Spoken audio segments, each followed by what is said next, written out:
Meu amigo, minha amiga, muita gente pensa que os protestantes não gostam de Maria, mãe de Jesus. Há um equívoco muito grande nisso, porque Maria é bem-aventurada nas escrituras bíblicas. Eu, por exemplo, amo Maria, mãe de Jesus. Se você analisar, Maria, quando recebeu a visita do anjo Gabriel, que lhe revelou no qual ela daria luz a uma criança que seria o próprio Filho de Deus, ela arriscou perante os judeus e seu marido a sua reputação de virgem, inclusive sua própria vida, já que, pelas leis judaicas, na época, uma mulher que cometia adultério seria apedrejada até a morte. Outro fato importante é que ela aceitou as ordens de Deus, no qual foram repassadas pelo anjo Gabriel de pronto, como está escrito. Então disse Maria: aqui está a serva do Senhor, que se cumpra em mim conforme a sua palavra.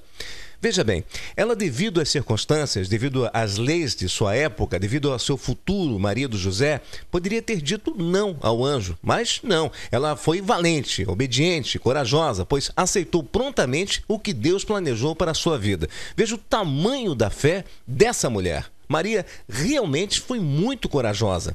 Assim como está escrito no livro de Lucas, Maria diz: a minha alma engrandece ao Senhor, e meu espírito se alegrou em Deus, meu Salvador, porque contemplou na humildade da sua serva, pois desde agora todas as gerações me considerarão bem-aventurada. O problema é que, com o passar dos tempos, Maria, mãe de Jesus, passou, ao invés de bem-aventurada, passou a ser adorada pela Igreja Romana, que a projetou numa imagem feita de barro esculpida por artesão, uma espécie de deusa santa que intercede pelos pecadores, deturpando em muito as escrituras, como diz na oração da Ave Maria, que não está na Bíblia. Santa Maria, Mãe de Deus, rogai por nós pecadores na hora da nossa morte, amém? Isso não está na Bíblia, portanto não é palavra de Deus. Isso foi inventado pelas autoridades da Igreja Romana. Santa Maria, Mãe de Deus, rogai por nós pecadores na hora da nossa morte, amém? Ora, como ela pode ser Mãe de Deus se foi criada pelo próprio Deus, Criador de tudo? E como pode rogar por nós, pecadores, na hora da nossa morte, se Jesus Cristo disse: ninguém vem ao Pai senão por mim? É só por Ele. Olha, Maria foi bem-aventurada, pois aceitou na humildade e fé do seu coração aquilo que Deus lhe ordenou, de gerar ainda pura e virgem uma criança que é o nosso Senhor Salvador Jesus Cristo, do qual também tinha outra missão, que seria morrer por causa dos nossos pecados, dando-nos pela graça a vida eterna. A história e a arqueologia nos conta que no ano 313 d.C., o imperador Constantino legalizava o cristianismo após o próprio governo de Roma ter matado diversos cristãos pelo simples fato de dizerem que Jesus era o Messias Salvador da humanidade. E o imperador Constantino, e agora romano como religião do Império de Roma, fez surgir a Igreja Católica Apostólica Romana. A Igreja Romana incorporou o cristianismo e, ao mesmo tempo, os ritos e costumes pagãos de Roma. O Natal passou a ser celebrado no dia 25 de dezembro, dia do Deus Sol, que o imperador Constantino adorava, e o culto à deusa dos romanos, Cibele, que foi substituída com o passar dos tempos pelo culto à Virgem Maria, Nossa Senhora, era uma forma de agradar a todos, já que muitos cristãos na época foram mortos por pregar a Jesus Cristo, como é o caso até mesmo do apóstolo Paulo, martirizado por Roma, e o apóstolo Pedro, que foi crucificado de cabeça para baixo pelos romanos, por também falar abertamente de Jesus e ter instalado em Roma uma igreja cristã. Você imagina na época como os cristãos foram perseguidos. Bem depois da morte pelos romanos desses apóstolos e de muitos cristãos, é que o imperador Constantino, no ano 313, criou a Igreja Católica Apostólica Romana, incorporando a igreja cristã, que, como eu já falei, foi arrancada da mão dos apóstolos para se tornar o que hoje ela é. Pois bem, voltando a falar de Maria, mãe de Jesus, preste atenção nessas passagens, por exemplo, as bodas de Canaã, onde Jesus faz o milagre do vinho. 3 dias depois, houve um casamento em Canaã da Galileia, achando-se ali a mãe de Jesus. Jesus também foi convidado com seus discípulos para o casamento. Tendo acabado o vinho, a mãe de Jesus lhe disse: eles não têm mais vinho. Preste atenção como Jesus se refere a Maria, sua mãe, nessa passagem. Mas Jesus disse-lhe: mulher, o que eu tenho contigo? Ainda não é chegada a minha hora. Então ela falou aos serventes: fazei tudo o que ele vos disser. Nessa passagem você nota a autoridade de Deus, no qual ela, Maria, não tinha poderes para transformar a água em vinho, senão ela mesma teria feito o milagre do vinho sem ter que pedir para que Jesus fizesse, entendeu? Outra passagem, a família de Jesus, e vieram a ter com ele Jesus, sua mãe e seus irmãos. Notem que aqui deixa claro que Jesus tinha irmãos, quer dizer que Maria, após o nascimento de Jesus, após deixar de ser virgem, teve outros filhos, deixando claro que ela e José mantiveram um relacionamento normal de um casal derrubado derrubando a tese de muitos teólogos católicos que dizem que Maria, apesar de casada com João, mantinha-se em completo celibato, assim como uma freira.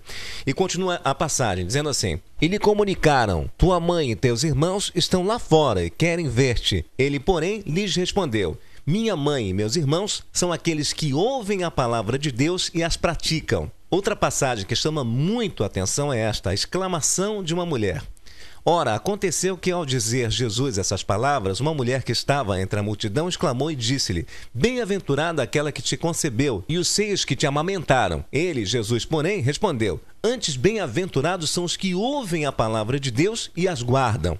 Muitos teólogos católicos dizem que Maria não é só a mãe de Jesus, mas também de toda a humanidade por causa dessa passagem.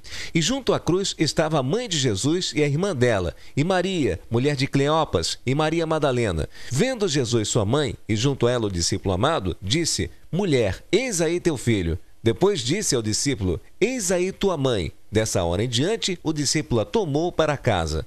Você nota nessa passagem que Jesus apenas fez uma recomendação a Lucas, seu discípulo amado, para que na sua partida, ou seja, morte e ressurreição, Lucas, seu discípulo amado, cuidasse de sua mãe como se fosse sua própria mãe. Por isso você pode notar que no final dessa passagem diz: o discípulo a tomou para casa. Quer dizer, Lucas, o discípulo amado, ficou como responsável por Maria, mãe de Jesus, após sua morte. Nada mais que isso, apenas uma recomendação familiar, uma preocupação de Jesus em quem cuidaria de sua mãe após a sua partida. Outra passagem que os teólogos católicos dizem ser a respeito de Maria é no livro de Apocalipse, em que João, um dos apóstolos de Jesus, teve uma visão onde o anjo lhe mostrou, entre outras coisas, como seria o final da humanidade e a volta do Senhor Jesus. No capítulo 12 do Apocalipse, discutindo a história por trás da história, João conta assim: viu-se um grande sinal no céu, uma mulher vestida de sol, tendo a lua debaixo dos pés e uma coroa de 12 estrelas sobre a cabeça. Ela estava grávida e gritava com as dores de parto, sofrendo tormento para dar à luz.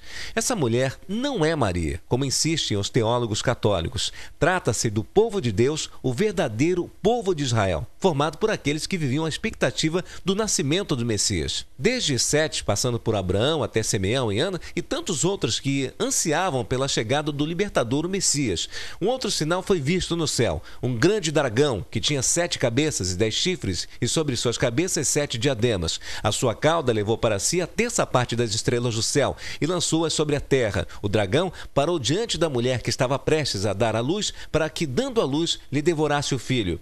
Não há dúvida que o dragão é o próprio diabo. Suas 7 cabeças e seus 10 chifres podem apontar para pessoas que ele usou no decorrer da história para fazer a sua vontade. Os primeiros cristãos estavam cientes de que sua luta não era contra as autoridades humanas, mas contra os poderes malignos por trás delas, como o rei Herodes, por exemplo, porque quando ficou sabendo que o Messias poderia ter nascido, mandou seus soldados matarem todas as crianças de até 2 anos de idade, como está escrito no livro de Mateus 2,16. Assim como Moisés e Arão sabiam que a sua luta não era contra o faraó, mas contra os deuses egípcios. Ao tomar conhecimento do livramento que Deus havia dado a Israel, removendo do Egito, Jetro, sogro de Moisés, declarou: bendito seja o Senhor que vos livrou das mãos dos egípcios e das mãos do faraó. Agora sei que o Senhor é maior que todos os deuses.